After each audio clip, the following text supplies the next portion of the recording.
Romanos 12, versículo 1. Así que, hermanos, os ruego por las misericordias de Dios que presentéis vuestros cuerpos en sacrificio vivo, santo, agradable a Dios, que es vuestro culto racional. No os conforméis a este siglo, sino transformaos por medio de la renovación de vuestro entendimiento, para que comprobéis cuál sea la buena voluntad de Dios, agradable y perfecta. Primeramente necesitamos ver aquí, dice, así que hermanos, os ruego. Aquí vemos no tanto el corazón de un apóstol, como el corazón de un pastor. Hermanos, el ministro de Dios debe tener pasión. De un sentido debemos sufrir dentro de nuestro corazón. Cuando predicamos el Evangelio a los incrédulos, debemos hacerlo con pasión. No una pasión que tienes que fingir. Si tienes que fingirla, entonces tu corazón está mal. Vivimos en un mundo caído. Personas muriendo y yendo al infierno. El terremoto, 400 y pico personas muriendo. ¿Pensaste en el infierno cuando escuchaste ese número? La mayoría de ellos no conocieron a Cristo, probablemente. Entonces, cuando predicamos, debemos predicar rogando. No manipulando, pero rogando. Y no solamente rogando a los incrédulos, pero también debemos rogar con pasión a los hermanos. Y no solamente a los hermanos que están andando mal, sino aún a los hermanos que están andando bien, que siguen, que se santifiquen más, que estudien más, que amen más, que abunden.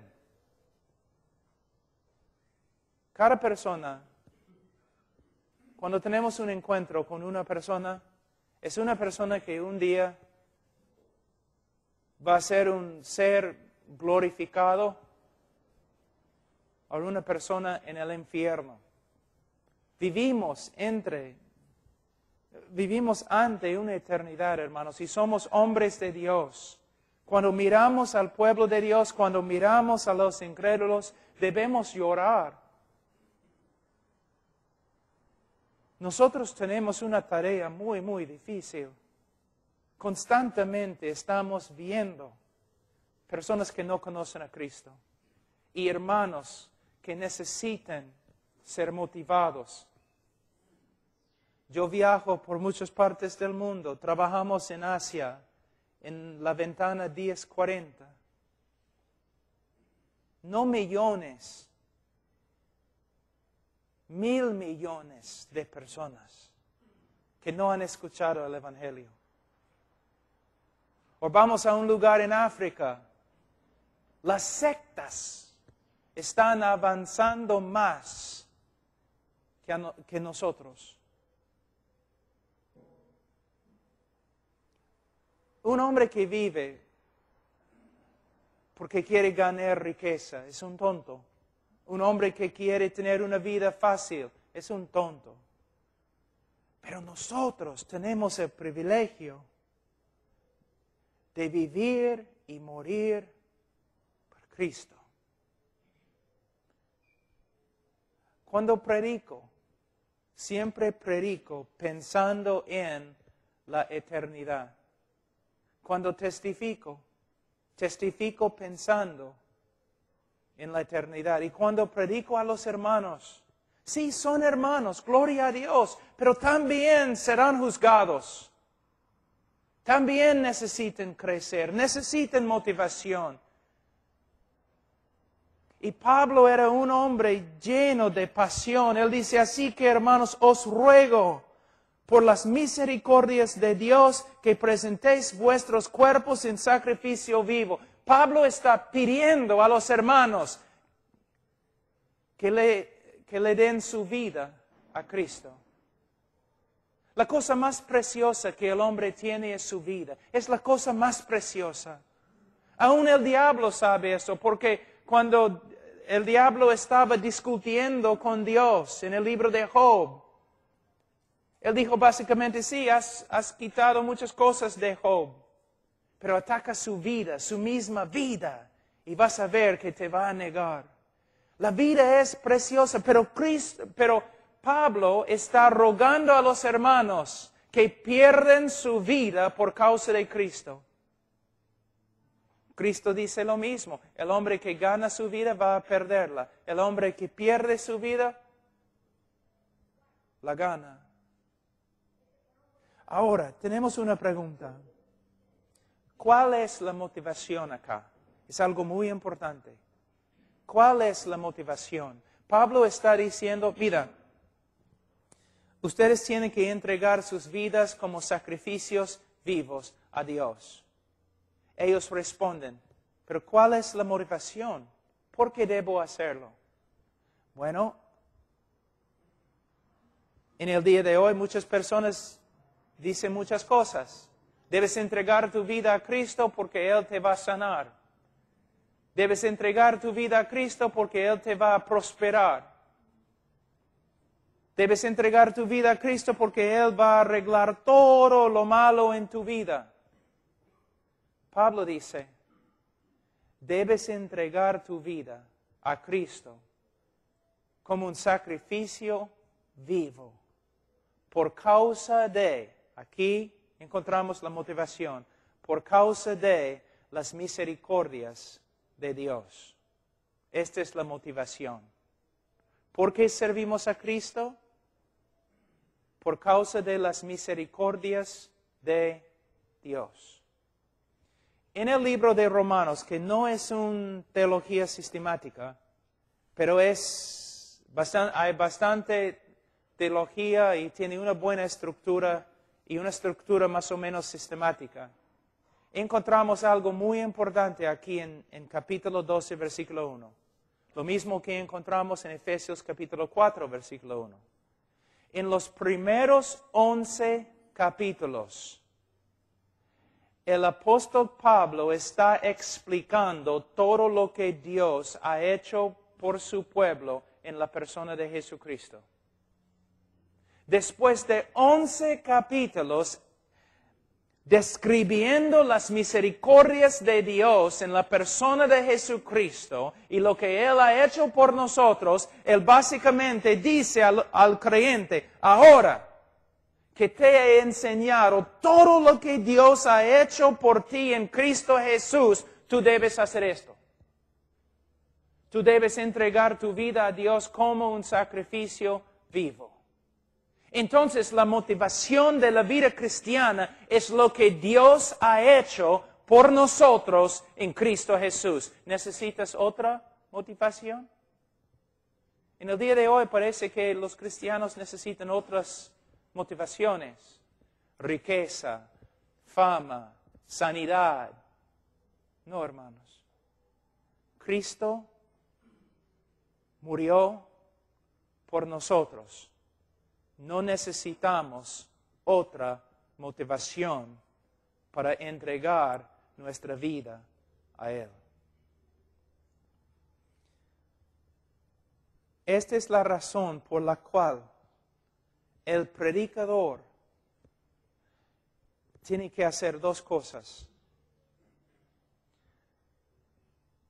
Para que el pueblo de Dios ame a Dios más y más y más, es importante que el predicador enseñe quién es Dios.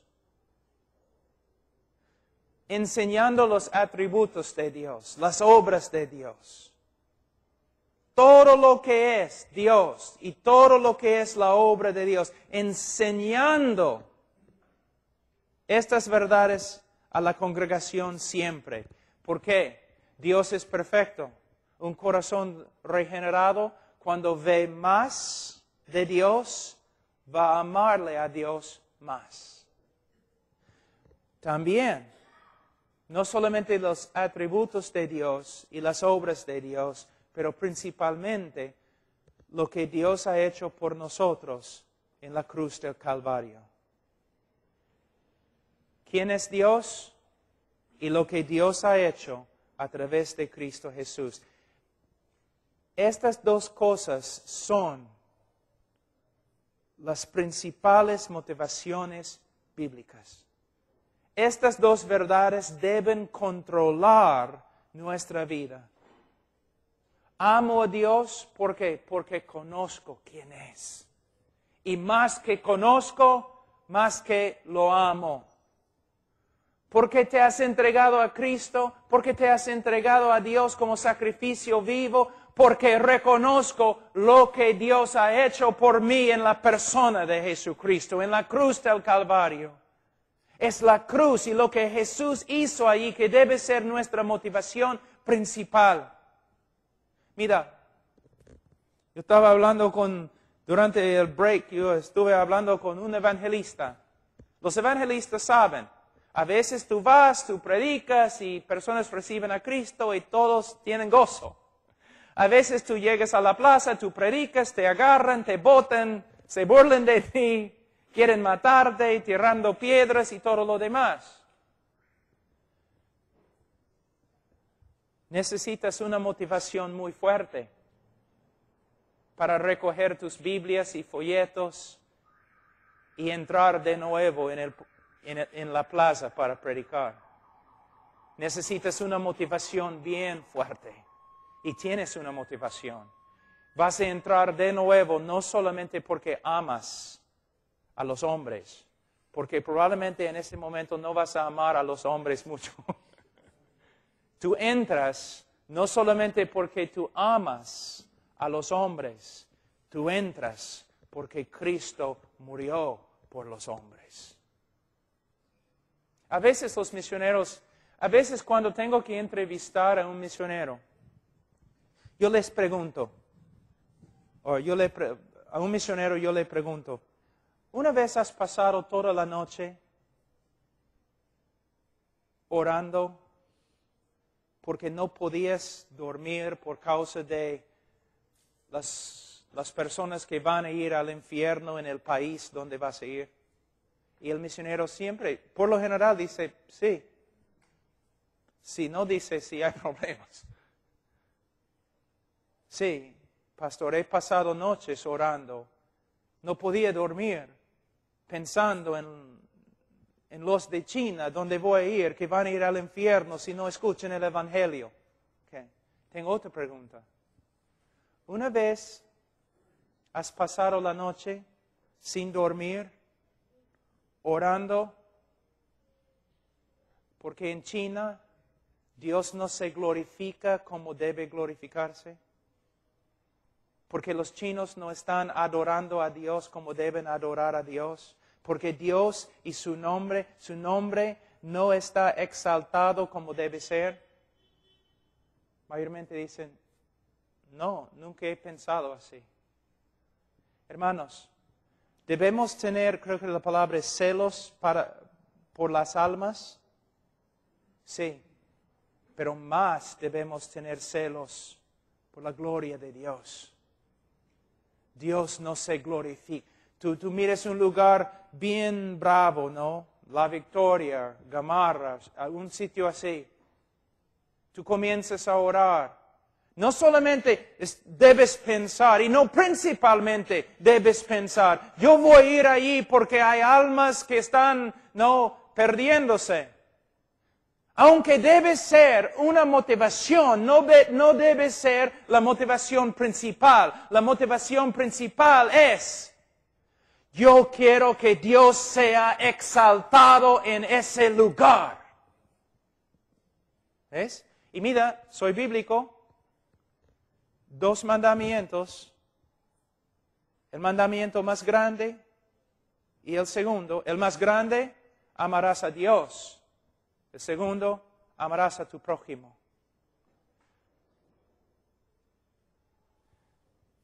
En nuestra misión tenemos una lema, sería la palabra, que dice que su nombre sea grande entre las naciones. Yo amo las almas y quiero ver la salvación de todos. Pero la motivación principal no es el hombre, es la gloria de Dios. En su orden, hermanos. Y para motivar, ¿por qué debo amar a mi esposa? ¿Por qué debo ser fiel a mi esposa? Porque Cristo murió por mí. ¿Por qué no debo mentir? Porque Cristo murió por mí. ¿Por qué debo servir en la iglesia? Cristo murió por mí. ¿Por qué debo servir aunque nadie me aprecie? Porque Cristo murió por mí. Es la cosa que debe controlar nuestra vida, las misericordias de Dios en la persona de Jesucristo. ¿Cuán fuerte es la motivación? Sí, estás profundizando lo que Dios ha hecho por ti en la cruz del Calvario. Voy a volver un ratito al comienzo. Es una cosa saber, Cristo murió por mis pecados. Sí, qué verdad. Pero es otra cosa profundizar lo que significa. A pasar una vida tratando de comprender esta gran cosa que Dios ha hecho. Cristo murió por mí. Sí, los soldados lo clavaron a una cruz. Sí. Pero más, Cristo murió por mí. Llevó mi pecado. Llegó a ser pecado. Llegó a ser una maldición. El Padre lo abandonó y el Padre lo quebrantó bajo su ira. Ahora, ¿por mí? ¿Por mí? Cristo llevó mi pecado. Pero cuando comienzas a estudiar lo que es el pecado y cuán horrible que es, el decir Cristo murió por mi pecado, tiene un significado más profundo. ¿Ves? Entonces, la razón por la cual debemos estar enseñando los atributos de Dios es para que el pueblo comprenda quién es Dios y sea motivado por lo que saben acerca de Él. La falta de conocimiento de Dios mata al pueblo de Dios. ¿Cómo van a amar a alguien que no conocen? Muchos tienen conceptos de Dios, aún hermanos tienen conceptos de Dios que son tan antibíblicos. Dios para ellos es como Papá Noel. Entonces, nosotros somos como los mineros que bajan en la tierra y luchan y trabajan para traer oro a la superficie. De la misma forma, nosotros como pastores debemos estar ahí estudiando quién es Dios, qué significa omnisciencia, qué significa soberanía, qué significa el amor de Dios, qué significa misericordia, qué significa estudiando para mostrar a los hermanos, para que ellos puedan glorificar a Dios también. Es nuestro trabajo. No simplemente enseñar lo que debemos o no debemos hacer, sino enseñarles por qué. Siempre investigando quién es Dios y mostrando a los hermanos lo que hemos encontrado. Siempre investigando qué significa Dios me ama, qué significa Cristo murió. Y cuando los hermanos aprenden esas cosas, no vas a tener que manipularlos. Ellos mismos van a querer hacer la obra, si son convertidos de verdad. Su corazón cambiado no va a poder resistir tanto amor. Muchas veces empujamos a los hermanos o tratamos de motivar a los hermanos en vez de mostrando a los hermanos quién es Dios y lo que Dios ha hecho por ellos. Y es difícil se requiere bastante estudio. Una cosa yo iba a decirles. Ustedes saben que para morir por nuestros pecados, Cristo tuvo que ser hombre, ¿no es cierto? La sangre de cabríos y toros no pueden satisfacer no puede satisfacer la justicia de Dios. El que murió tenía que ser hombre. Adán, el hombre cayó. El hombre merece morir. Solo un hombre puede morir por un hombre. Cristo tenía que ser hombre. Pero a la vez, el que murió tenía que ser Dios. ¿Te das cuenta? ¿Por qué? ¿Por qué tenía que ser Dios? Algunos dicen, no, la razón por la cual Cristo murió es que no había ningún hombre perfecto para morir por el hombre. Un hombre perfecto, solamente hombre, no podría haber muerto por nosotros. No habría sido suficiente. Cristo tenía que ser hombre y morir como hombre, y Cristo tenía que ser a la vez Dios. Algunas razones. Primeramente, ¿qué dice Jonás? No Barbieri, el otro. Jonás Barbieri dice un montón de cosas. Pero ¿qué dice Jonás? La salvación es de ¿quién? Jehová. Esta es la razón por la cual la doctrina de los testigos sin Jehová es tan horrible. ¿Por qué es horrible? Porque ellos niegan la verdad que la salvación es de Jehová.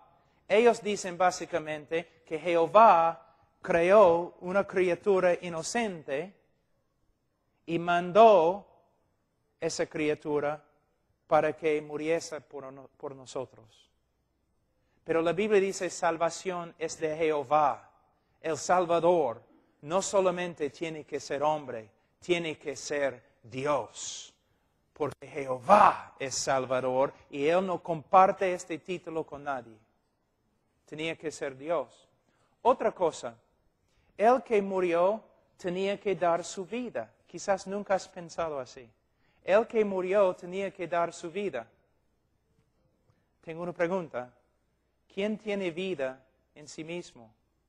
¿El hombre tiene vida en sí mismo? No, su vida es prestada.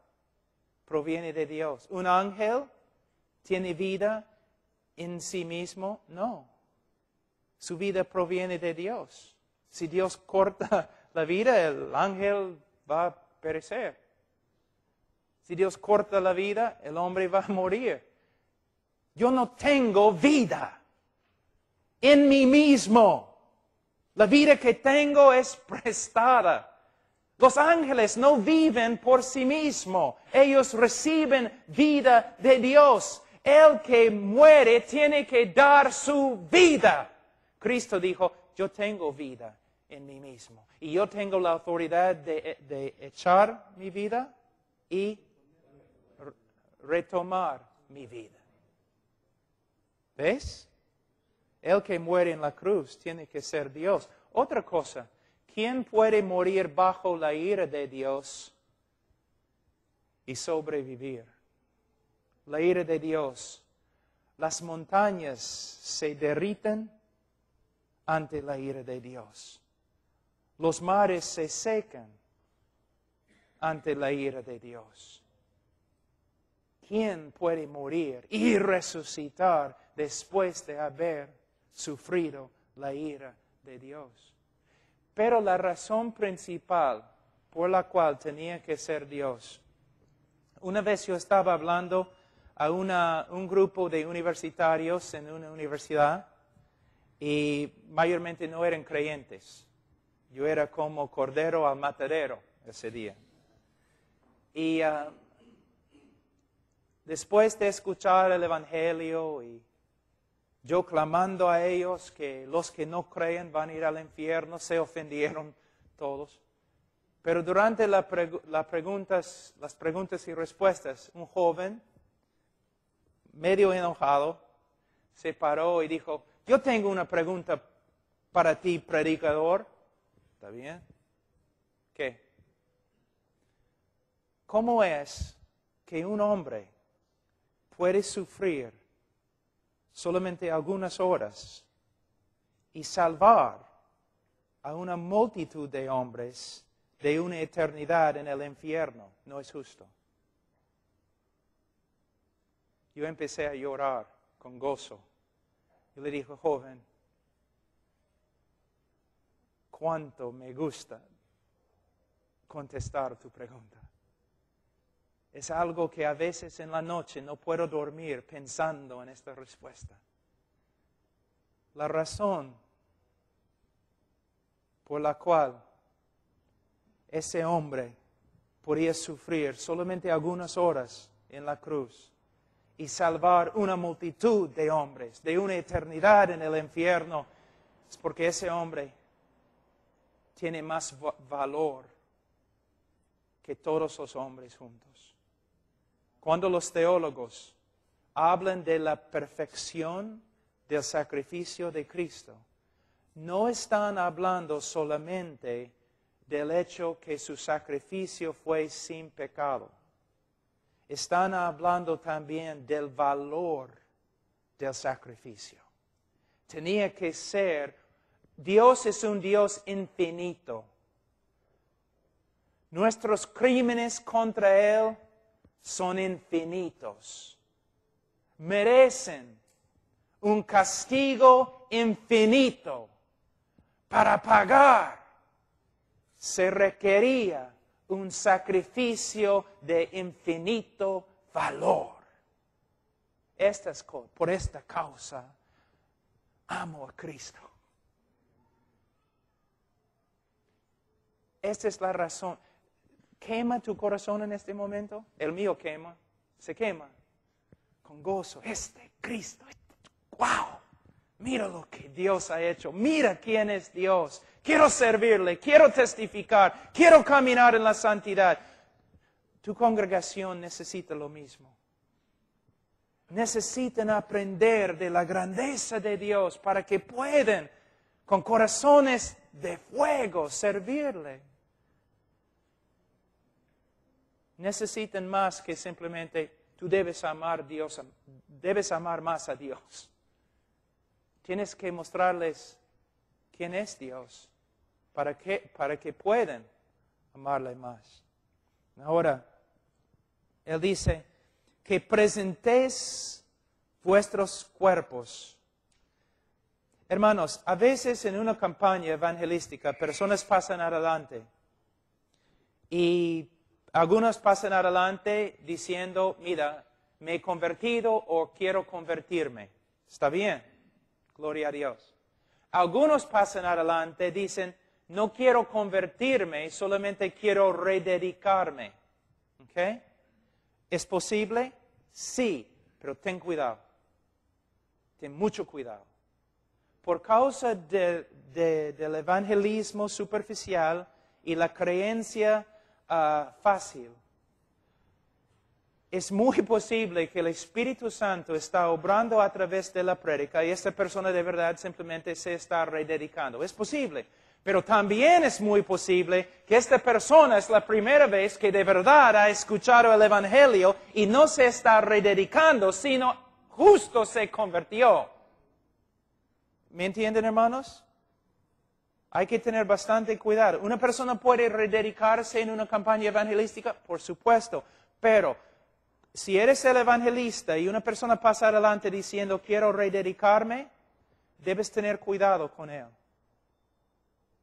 Porque no puedes asumir o presumir que ya ha escuchado el Evangelio presentado correctamente. No puedes, porque hay mucho Evangelio no muy bíblico. Entonces, cuando esa persona dice que quiere rededicarse, debes aconsejarlo con cuidado. No asumiendo que ya es salvo. Puede ser, esa es la primera vez que el Espíritu Santo de verdad ha obrado en su corazón y él ha hecho una decisión bíblica. De verdad. No debemos negar esto, se puede rededicar, pero ten cuidado. Como un buen maestro, un buen consejero, ten cuidado. Ahora, ¿por qué digo eso? Porque cuando dice que presentéis vuestros cuerpos, el tiempo en griego indica una vez para siempre debes presentarte. Una vez para siempre. Es la idea. Hermanos, algunas cosas. A veces personas dan invitaciones y personas pasan adelante. ¿Ok? No tengo nada en contra de eso, está bien.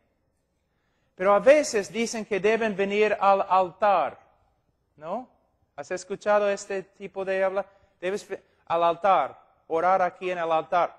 Hermanos, este no es un altar. El cristiano tiene un altar, es la cruz del Calvario. Si tienes otro, tienes grandes problemas con el libro de Hebreos. Este es una plataforma. Ahora, aquí es un problema.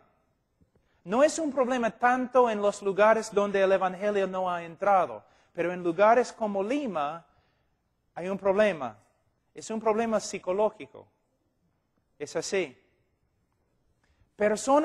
Muchas personas que han pasado mucho tiempo en la iglesia, estoy hablando de cristianos, ¿ok? Cristianos. Dios comienza a obrar en su vida, vamos a decir, convenciéndolos del pecado. La persona pasa adelante y ora, ¿ok?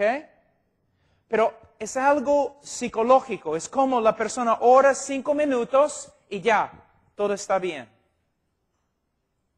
Eso no es lo que Dios quiere.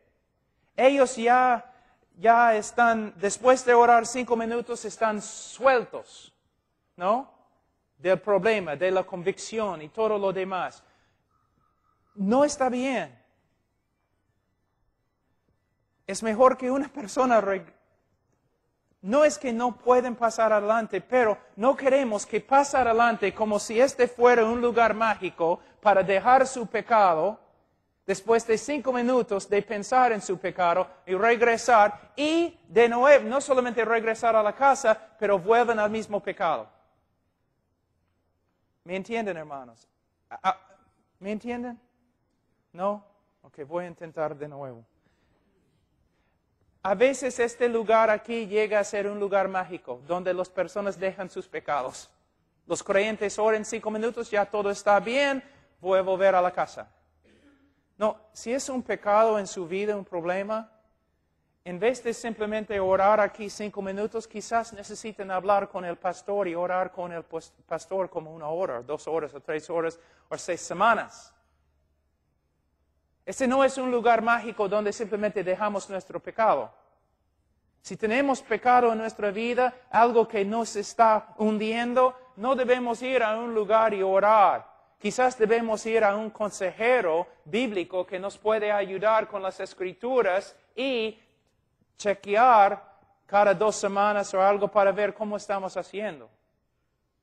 ¿Entienden, hermanos? Ojalá. Mi español no es muy bueno. Now, esto no significa que una persona no puede pasar adelante. No significa algo así. Solamente estoy diciendo, ten cuidado. Porque ustedes saben, algunas veces cuando en las iglesias, ¿no?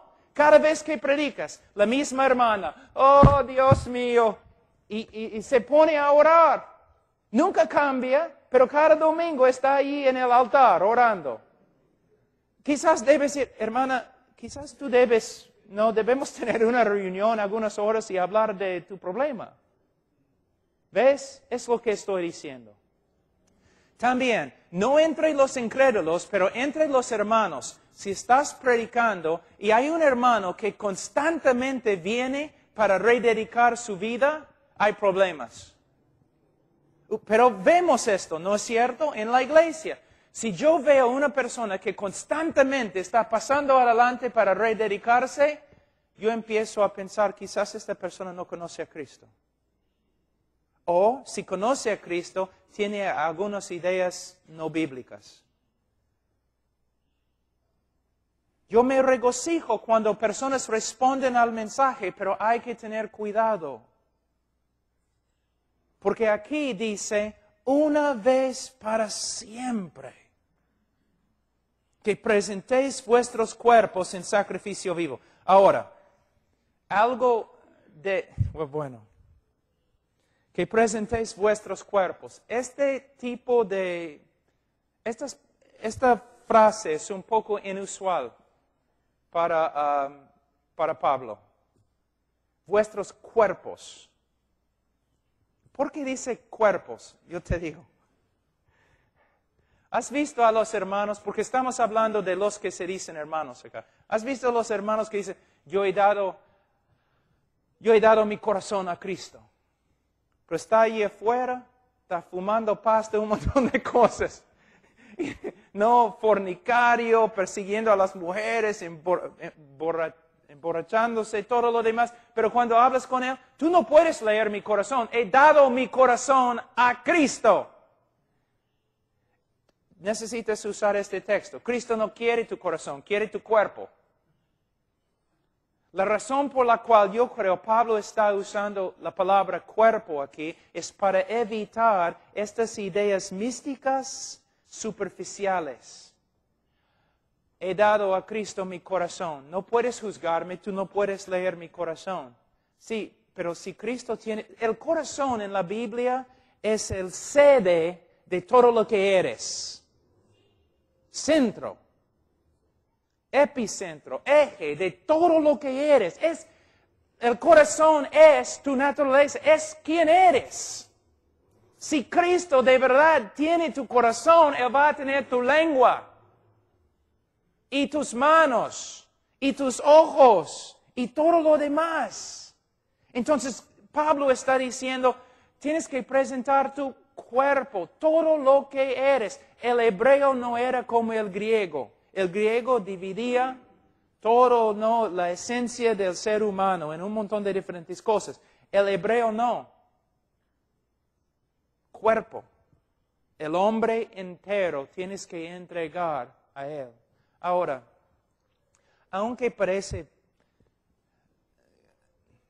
elemental o para niños, vamos a hablar de algunas cosas. Yo debo presentarle mi cuerpo. Mi mente pertenece a Él.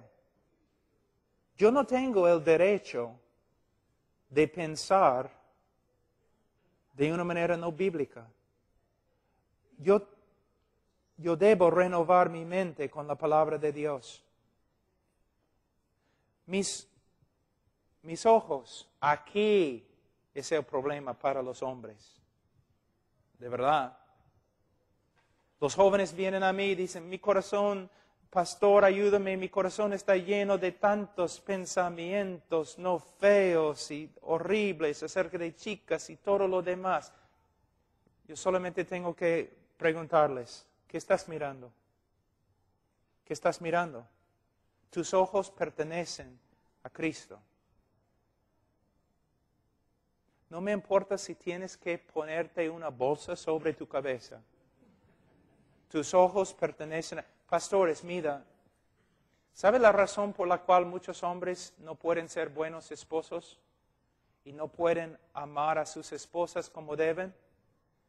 Es porque están viendo a otras mujeres en el televisor y otras así. Y están comparando su propia esposa con esas mujeres.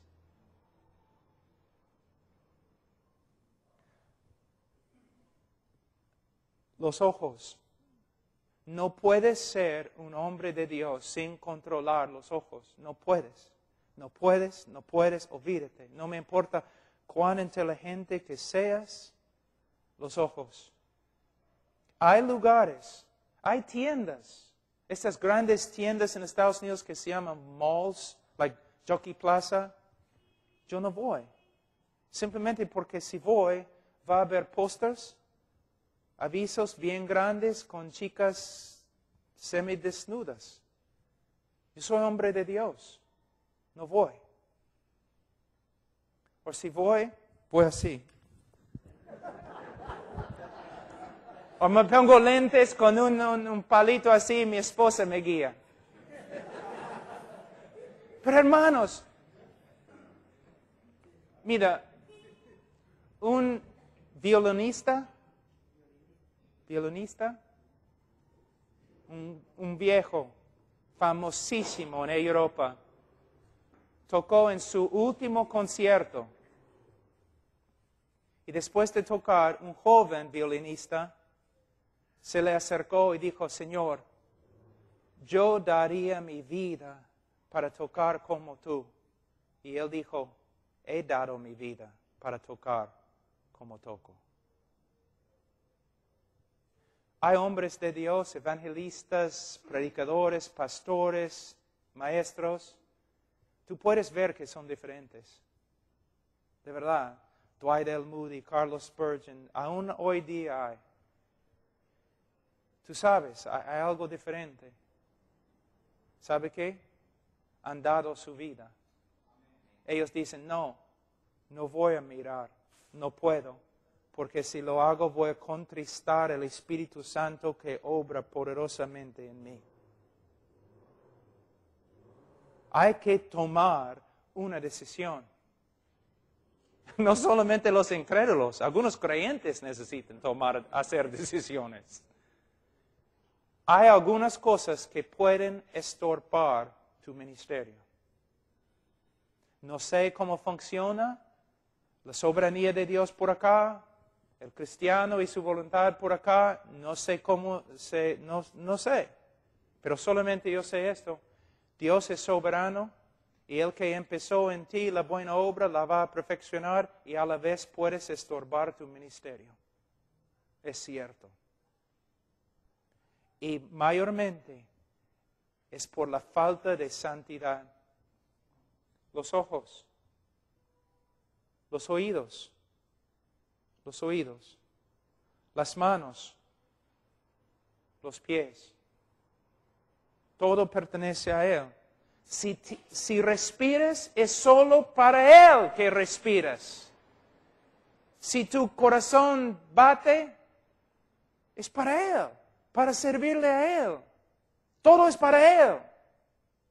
Eres esclavo. Cuando Pablo dijo que él era esclavo de Jesucristo, ¿no? Varias veces él tiene ese, ¿no? Doulos tu Theo, doulos yo su Cristo, constantemente en sus cartas.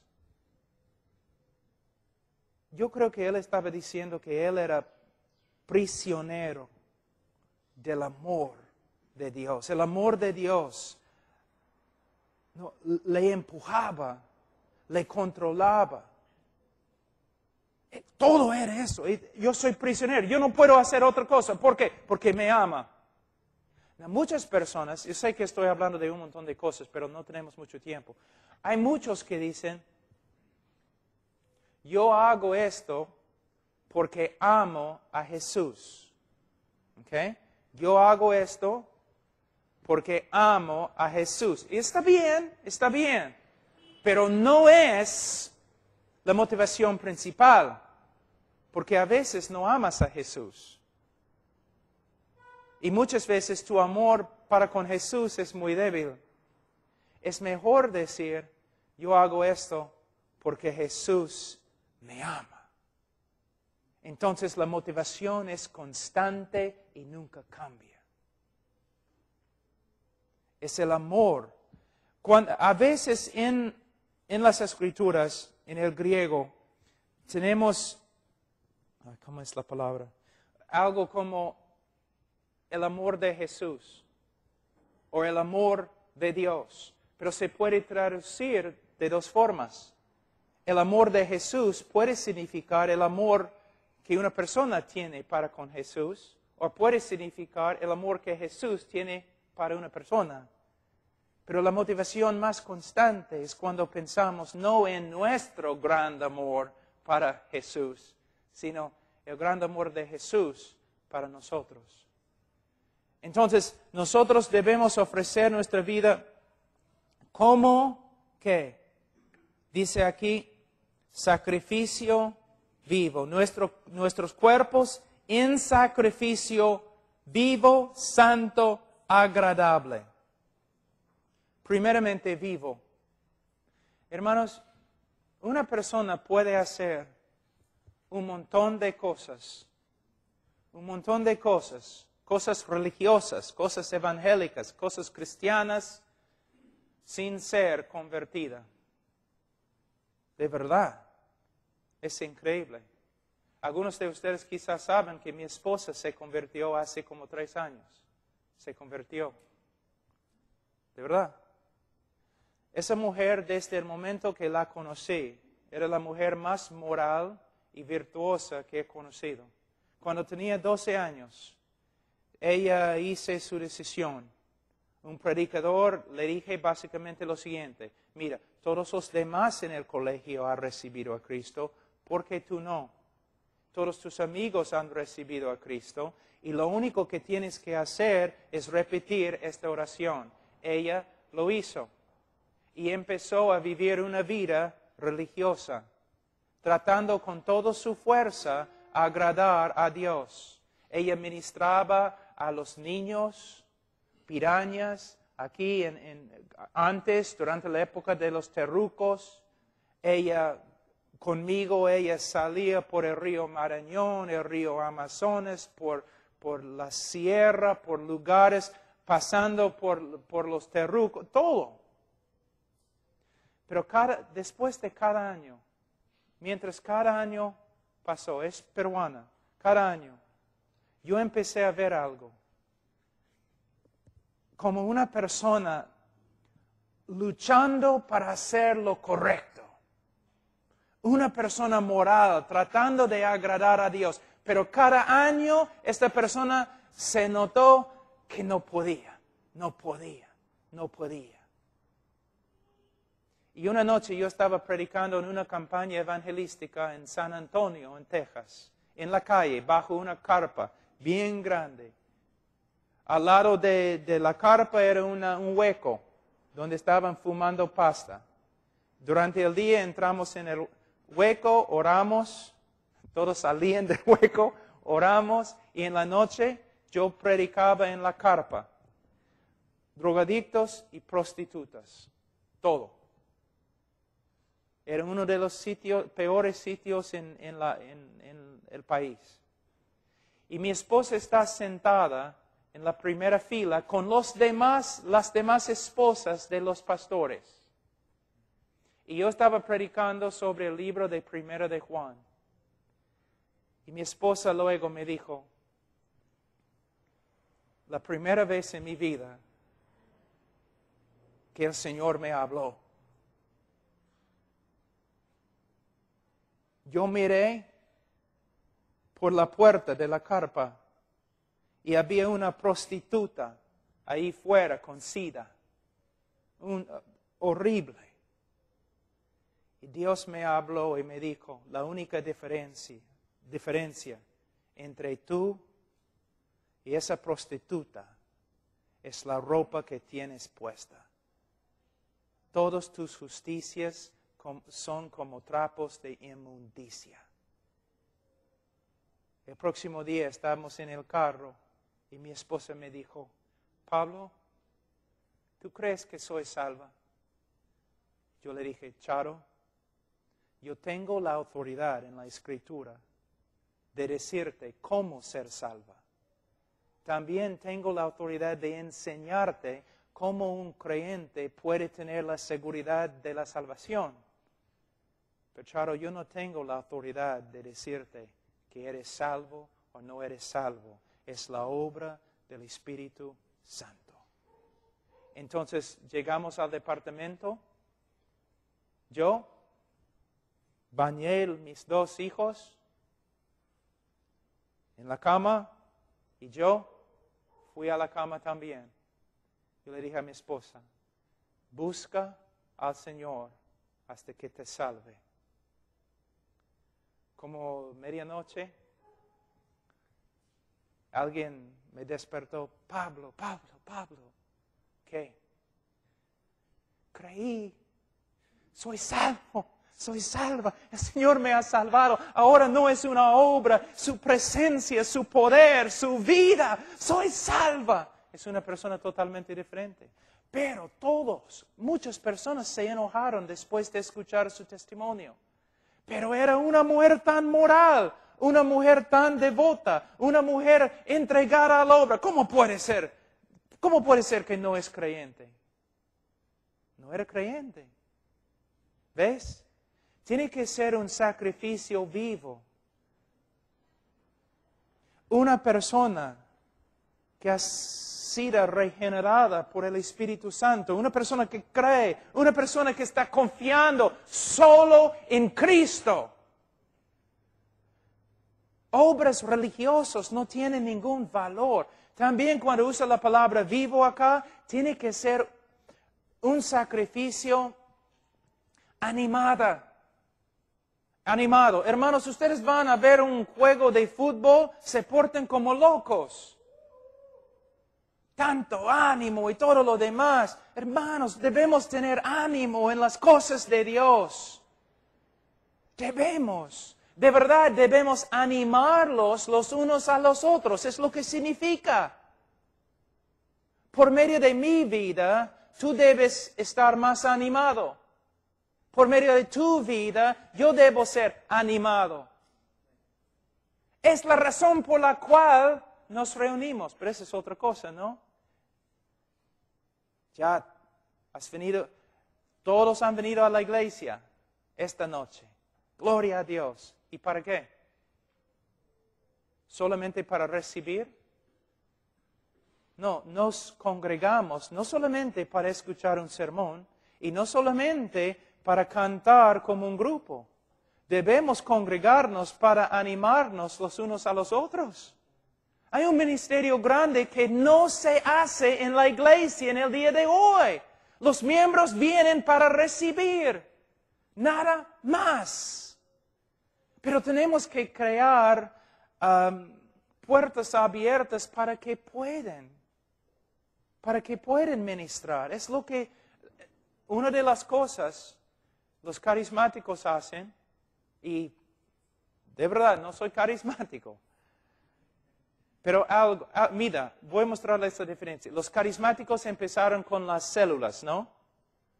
Primero los terrucos, luego los carismáticos. Ok. Tienen sus células.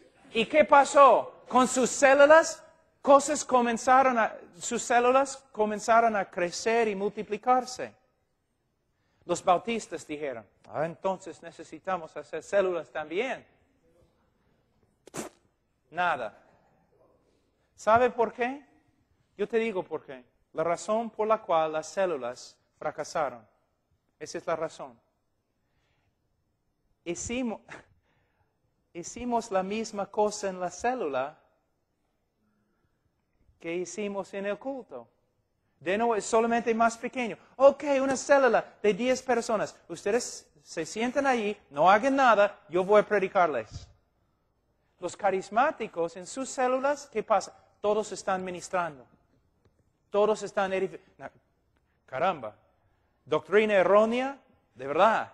Pero había una cosa que estaban haciendo correctamente. Estaban ministrándose los unos a los otros. Y por eso la célula, vida. Pero los bautistas, las células eran solamente un pequeño culto.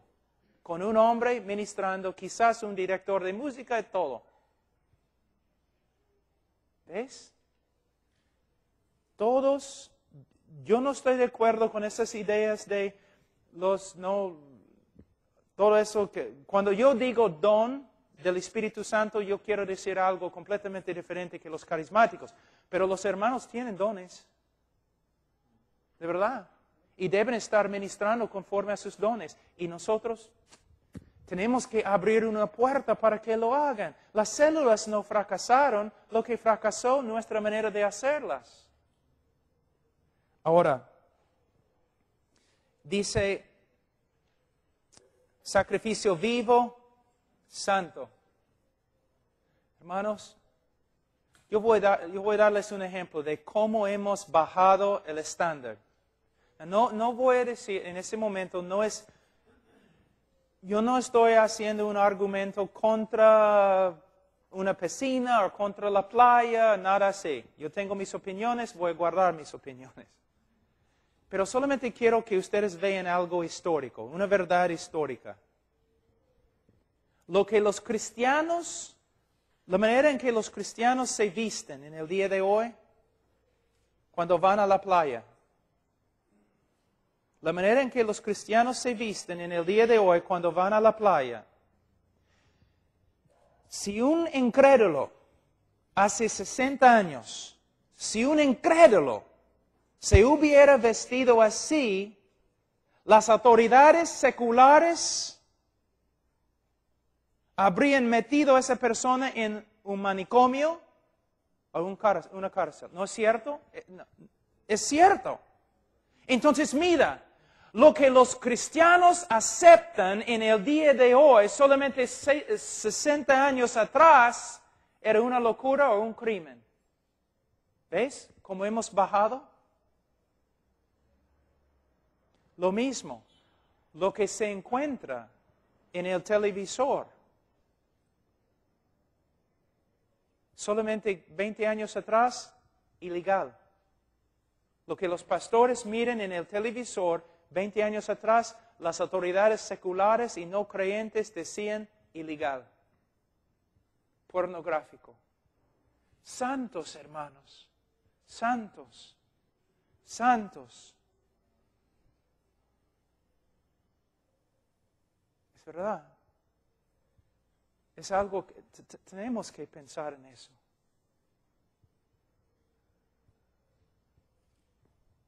No hay manera de pasar por alto este tema. Dios es un Dios santo. Y para los creyentes, la santidad no debe ser una carga. Debe ser un gozo. Ahora, vamos a hablar un ratito de la santidad.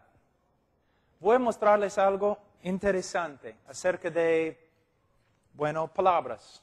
Palabras tienen significado. Diferentes palabras tienen diferentes significados. Cuando yo digo santo, ¿qué piensas?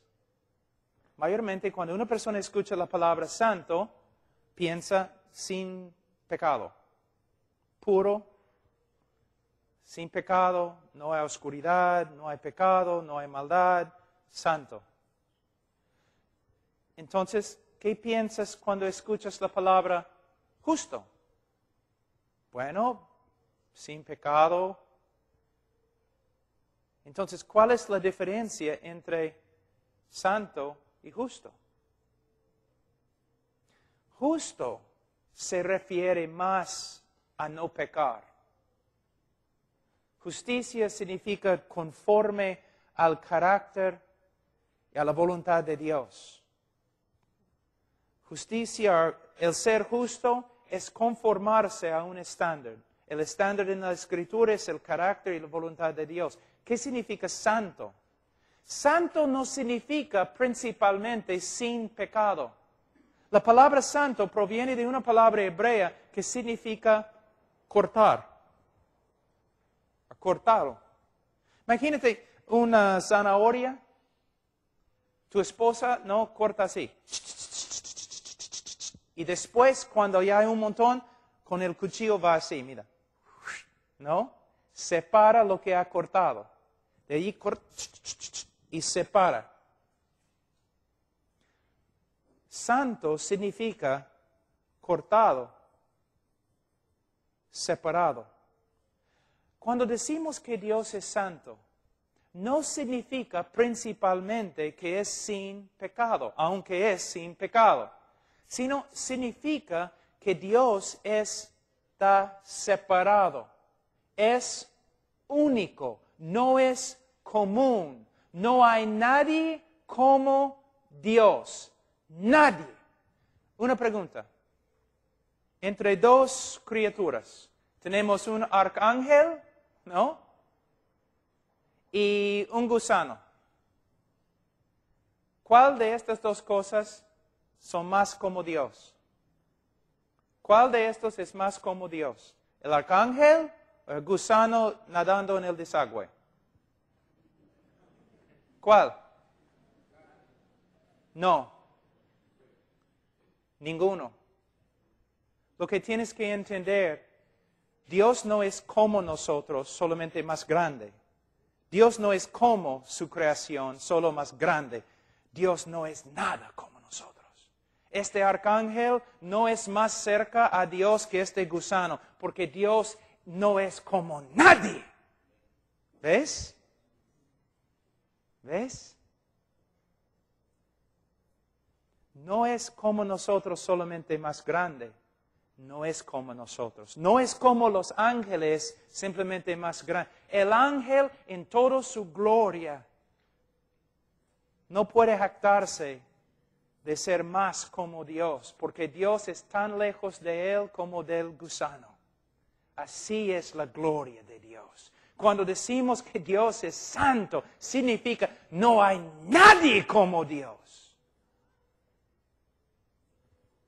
También Moisés, ¿no?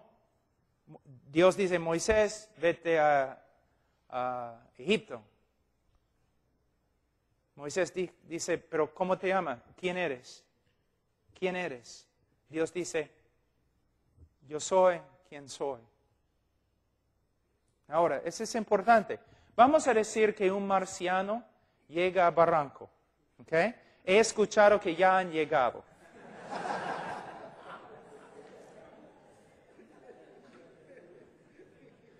Yo vi uno anoche con su pelo así y todo. Aretes por todos lados. Ok, vamos a decir que hay un marciano y entra acá y me dice, Pablo, ¿quién eres? Yo digo, bueno, yo soy como él. Y yo soy como él. Yo soy como él. Yo soy como él. Hay un montón de ilustraciones de mí. Hay muchos como yo. Entonces yo puedo decir, yo soy como él. Cuando Moisés preguntó a Dios, Dios, ¿quién eres?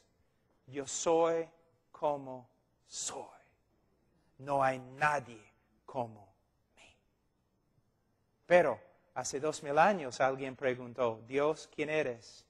Y Dios dijo, yo soy como él, señalando a Jesucristo. Entonces, cuando dice que Dios es santo, significa que es totalmente separado. ¿Sabe qué? No es bíblico decir Dios es número uno en mi vida. Dios es tu vida. Él no tiene competencia. No hay 2, 3, 4, 5. Él es tu vida. No hay nadie como Él. Y el ser santo no significa simplemente que has dejado todo el mundo para seguir las reglas de Dios. El hombre santo sí obedece, pero ese no es el punto principal. El punto principal es, Él es único para mí. Yo pertenezco a Él. No solamente he dejado el mundo, pero yo he dejado el mundo para tener Él. Un fariseo puede dejar el mundo y puede guardar reglas, pero solamente un corazón como el corazón de David puede decir, solo Dios tengo, nadie más, en la tierra, en el cielo, Él es mío, es todo lo que quiero. Uno que se separa de todo lo demás para tener Él. Esa es santidad. Pero tú dices, así es mi corazón, aunque estoy fornicando. No. Porque si de verdad Dios es la pasión de tu vida, esas cosas no van a ser la pasión de tu vida. Entonces, un sacrificio santo y agradable. Al final, agradable a Él. Bien hecho, siervo fiel. Entra. Ahora, tenemos que apurarnos, dice, que es vuestro culto racional. No es racional dar tu vida para seguir a un hombre. No es racional, es una secta. Es lo que pasa en las sectas, ¿no? Un montón de gente siguiendo a un hombre falible. No es racional, pero sí es racional perder tu vida por causa de Cristo. Es lo único racional que puedes hacer. No hay otra cosa racional. Una persona dice que Soy creyente, pero vivo en el mundo. No es racional. Soy creyente, pero voy a seguir los deseos de este mundo. No es racional. Es racional si uno dice, yo creo en Cristo, le doy mi vida. Le doy mi vida. Muchas personas quieren tener un poquito de religión, ¿no? Un poquito del evangelio. A veces los predicadores, ay caramba, en Estados Unidos, ellos dicen cosas así. Hablando a los incrédulos, ¿ya? Campaña evangelística. Ustedes tienen una buena vida.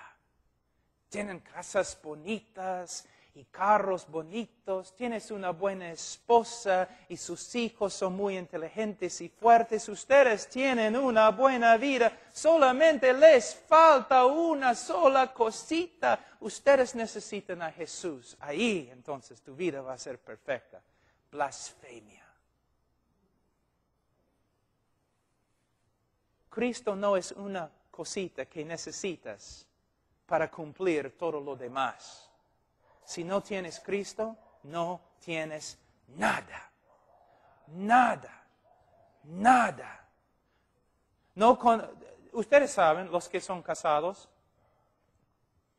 tu esposa no puede comprar un vestido. Solo un vestido. Porque un vestido necesita correo.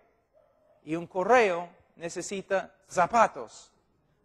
Y zapatos necesitan un sombrero, algo, y una bolsa así. Y al final ya tienes que vender tu carro y todo lo demás.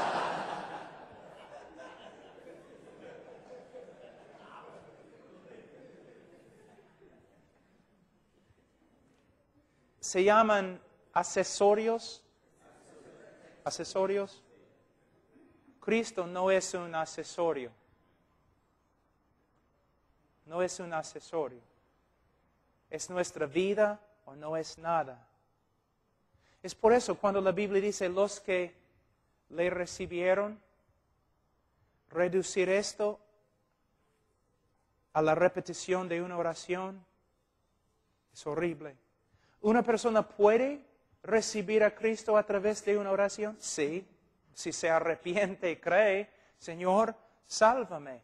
Pero algo está sucediendo en su corazón. No está simplemente repitiendo una oración, sino de verdad, aunque no sabe exactamente lo que está haciendo, este chico está diciendo, Señor, quiero que tomes mi vida. Quiero que entres en mi vida, que tomes control como Señor y Salvador. ¿Ves? Es nuestra vida. Es por eso Jesús dijo, a menos que coman mi carne, beben mi sangre, Él está diciendo, yo soy la misma sustento de tu vida. Tú vas a vivir por medio de alimentarte de mí. Yo soy tu vida, soy el aire que respiras. Pastores, tú dices, pero ¿cómo puedo, qué tengo que hacer para que mi congregación viva así? Tú tienes que vivir así. No se enseña. Un virus no se enseña, se contagia, ¿no? ¿Sabe lo que los rusos decían en la época de los comunistas? De la virus que se llama Jesús, no hay cura. Porque ellos mismos notaban que después de conocer a Cristo, un ruso moría, pero no negaba a Cristo. Es lo mismo, hermanos, si ustedes están ahí, un pie en el mundo, un pie en el reino, emocionado con respecto al fútbol, pero no con Cristo, el Calvario, viviendo en pecado, viendo cosas que no debes ver, cometiendo fornicación y un montón de cosas, ¿cómo van a tener pasión en su vida? mintiendo, no cumpliendo su palabra. Todo lo demás no tienen que ver un hombre animado por el Espíritu Santo. Ahora, dice, no os conforméis a este siglo. Cuando hacemos adobe, a veces con Paco yo hice adobe ahí en la sierra, en aserradero, ¿no? Una caja así, y primero pones un poco de arena seca, de ahí un montón de barro, y no, ya, un adobe, perfecto. Otro adobe, igualito al otro, otro adobe, igualito al otro. ¿Cómo igualito? La misma molde, el mismo molde. Ese es exactamente lo que este texto está diciendo. No seas hecho del mismo molde de este mundo. El mundo quiere influenciarte, quiere cambiarte, moldearte. Y cuando es una persona, por ejemplo, una secta o algo así, y reconocemos al toque, todo es mentira, no nos afecta. El problema es cuando poco a poco el mundo va entrando en la iglesia.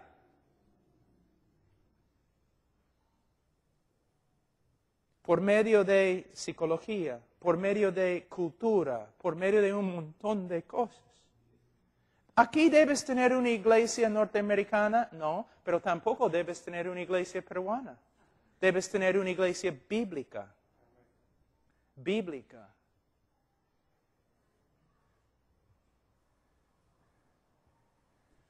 Hermanos, Martín no debería haberlo hecho, pero me mostró un montón de videos por el internet de este Marcos Witt y todo eso. Era un escándalo, hermanos. Un escándalo. Señor Witt, ¿por qué tanta gente ha comprado tu música? Muchos de los músicos seculares tienen envidia de ti. Bueno, es porque yo tengo un Dios alegre. Y todos quieren un Dios alegre. Y Dios quiere besar a todos.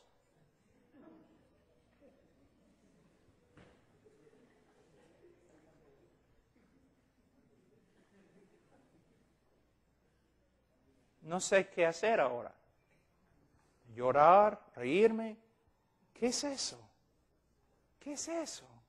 Es lo que el mundo está viendo. El mundo ya le ha moldeado.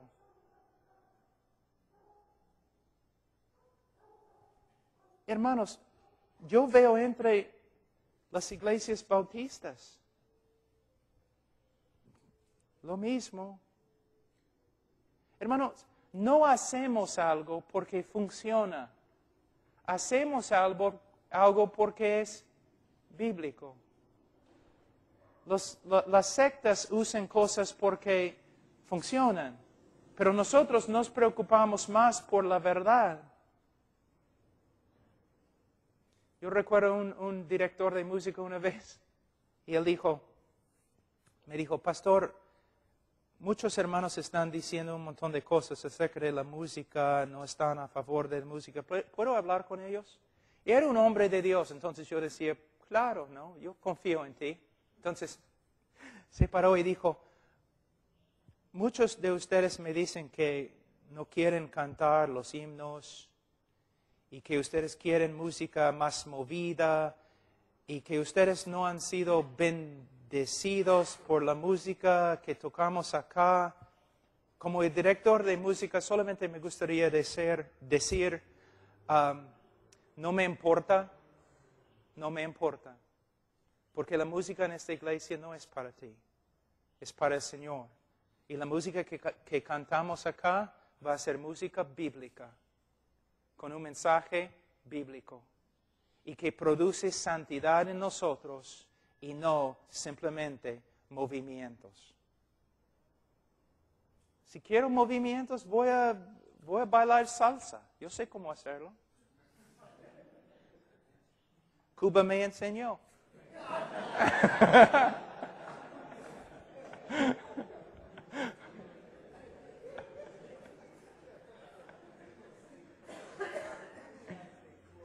sino transformaos por medio de la renovación de vuestro entendimiento. Es la misma palabra que se usa en la montaña de transfiguración.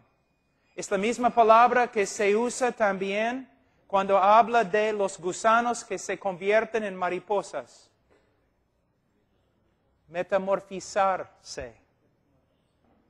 Siendo cambiaron. Ahora, voy a mostrarles algo muy importante. Hermanos, necesitan escuchar. Cuando el mundo intenta cambiarnos, el mundo usa una estructura, casi como una estructura física, como un molde. Quiere cambiarnos, aplicando presión acá, aplicando presión acá, aplicando presión acá, tratando de moldear nuestra vida por medio de la influencia de afuera, moldeándonos. Pero cuando la palabra de Dios está obrando en nosotros, es algo de dentro, algo sobrenatural, como cuando vemos este gusano metamorfizándose en una mariposa. Es algo sobrenatural, algo de vida, no presión de afuera, sino vida brotando de adentro. Pastores, ustedes no pueden manipular a la congregación por medio de simplemente no aplicar presión y gritar y amenazar y todo lo demás, pero por medio de darles la palabra. Si la palabra, cada domingo la palabra, ellos van a empezar a cambiar de adentro. Una obra sobrenatural de Dios. Y dice aquí, de la renovación de vuestro entendimiento. Hermanos, muchas personas dicen, yo no quiero estudiar doctrina. Yo no quiero estudiar teología, solamente quiero a Dios. No quiero estudiar doctrina, solamente quiero a Jesús. Bueno, casi no puedes decir algo más tonto. Estás diciendo, teología proviene de la palabra theos y logos. Theos, que significa Dios, logos, que significa discurso o palabra. Tú estás diciendo, yo quiero a Dios, pero no quiero escuchar ningún discurso sobre Él. Doctrina proviene de la palabra hebrea, leka, significa enseñanza. Yo quiero a Jesús, pero no quiero sus enseñanzas. No, hermanos, es por medio de renovar la mente. Tú dices, ya, pero hay un problema.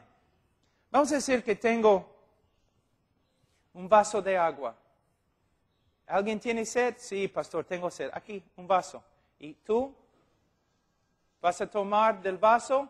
Pero antes de tomar, yo te digo, un ratito, es 99% puro, por si acaso. Tú dices, ¿qué? ¿99% puro? Sí, 99% puro. El resto, orina de vaca. Y tú dices, oye, toma pues. No tengo sed. ¿Ok? Mira, yo voy a decirles algo que es verdad. Puedes estudiar la Biblia 10 horas cada día. Pero si después de estudiar la Biblia, después de 10 horas de estudiar la Biblia, tú te fijas en algo mundano, probablemente vas a contaminar todo lo que has hecho. No es solamente renovar la mente, sino separarse de todo lo que contamina. Hay una diferencia. Y algunos de ustedes tienen un problema porque leen la Biblia y inmediatamente se olvidan de lo que han leído. ¿No es cierto? O quizás yo soy el único que hace eso. Ok, pero mira, Un día un niño se fue a su abuelo y dijo, abuelo, caramba, yo leo la Biblia, pero después de leer la Biblia yo me olvido de todo lo que he leído. No vale. Entonces su abuelo dijo, bueno, este balde así, que usamos para llevar carbón, sí, abuelo, vete al río, llena el balde, regresa. Entonces el niño agarró el balde, se fue al río, lo llenó de agua, regresó. Pero mientras estaba regresando había huecos, un montón de huecos en el balde. Entonces regresó, dijo, caramba, no hay agua porque hay huecos por todos lados. El abogado dijo, vete al río de nuevo. Se fue al río de nuevo, un montón de agua en el balde, regresó a su abuelo de nuevo. No hay agua, no vale hacer esto porque no hay agua, hay huecos. Él dijo, mire dentro del balde. Miró dentro, limpio. Aun cuando no entendemos lo que leemos, aun cuando no recordamos de lo que leemos, la palabra de Dios nos limpia. Y la Biblia no dice, lee la Biblia solamente si puedes recordar lo que has leído. Dice, lee la Biblia. Tu vida depende de ella. Pero no vale leer la Biblia si vas a contaminarte con todo lo demás en el mundo. Hay una doctrina de separación que uno tiene que practicar. Ahora, para que comprobéis cuál sea la buena voluntad de Dios, agradable y perfecta. Hay 3 atributos con respecto a la voluntad de Dios. Buena, agradable y perfecta. Yo tengo una enseñanza acerca de la voluntad de Dios para jóvenes y no puedo dar esta enseñanza ahora, pero una parte voy a dar. La voluntad de Dios en este pasaje, solo en este pasaje, tiene 3 atributos. Es buena, es agradable y perfecta. ¿Cómo puedo saber si algo es la voluntad de Dios? Primeramente, voy a poner un poste. Si es la voluntad de Dios, es buena. Esa palabra significa básicamente saludable. Saludable con respecto a mi vida espiritual. Si es la voluntad de Dios, va a ser saludable para mi vida espiritual. Quizás es la voluntad de Dios que me crucifiquen, pero todavía va a ser saludable para mi vida espiritual. Entonces, uno dice, es la voluntad de Dios que tú vayas a esta discoteca con nosotros. No es la voluntad de Dios. No es saludable. No va a promover mi vida espiritual. Segundo, tiene que ser agradable. No agradable a este mundo, sino agradable a Dios. Si no es agradable a Dios, no voy a hacerlo. Tercer poste. Tiene que ser perfecta. Perfecto. La voluntad de Dios es perfecta. Voy a mostrarles cómo funciona. Una chica siempre es una chica. Una chica dice, es la voluntad de Dios que me case con este hombre. Y el papá dice, pero este hombre es incrédulo. Sí, pero es la voluntad de Dios que evangelicemos todo el mundo. Dios no quiere que ninguno perezca. Entonces, es la voluntad de Dios que me case con él. Entonces, yo voy a tener dudas de la salvación de la chica. Bien astuta. Ahora, el problema es la voluntad de Dios es perfecta. No tienes que violar la voluntad de Dios en una área de tu vida para cumplir la voluntad de Dios en otra área de tu vida. Ella está tratando de cumplir la voluntad de Dios por medio de violar la voluntad de Dios. Es la voluntad de Dios que el chico se salve, pero no es la voluntad de Dios que ella salga con él. ¿Ves? Otra ilustración. Yo he tenido que sacrificar mi familia por causa del evangelio y el ministerio. Mentira. Porque si en la providencia de Dios eres casado, estás bajo ciertos mandatos en las Escrituras, como un hombre casado. Mandamientos que tienes que cumplir. También si el Señor te ha llamado al ministerio, hay algunos mandatos. Estás bajo estos mandatos y tienes que cumplirlos. Cuando tú dices que no puedo cuidar mi familia porque estoy en el ministerio, estás diciendo que la voluntad de Dios no es perfecta. Porque tienes que violar un aspecto de la voluntad de Dios, no cuidar a tu familia, para cumplir la voluntad de Dios, que es ministrar. No. Las dos cosas puedes hacer. Las dos cosas. Y si haces las dos cosas bien, vas a morir joven. Ok. Dios les bendiga, hermanos. Vamos a orar. Padre Santo, te damos gracias por este día, por tu amor y misericordia. Señor, gracias por los pastores, los obreros, los hermanos y hermanas. Señor, podemos discutir de muchas cosas, pero lo importante es que tú seas glorificado por medio de la redención de pecadores a través de la cruz del Calvario. Ayúdanos, Señor, a predicar tu evangelio y rogar con lágrimas que todos vengan y sean salvos. No entendemos, Señor, todo lo que es un misterio, pero lo que entendemos, creemos. En el nombre de Cristo Jesús. Amén.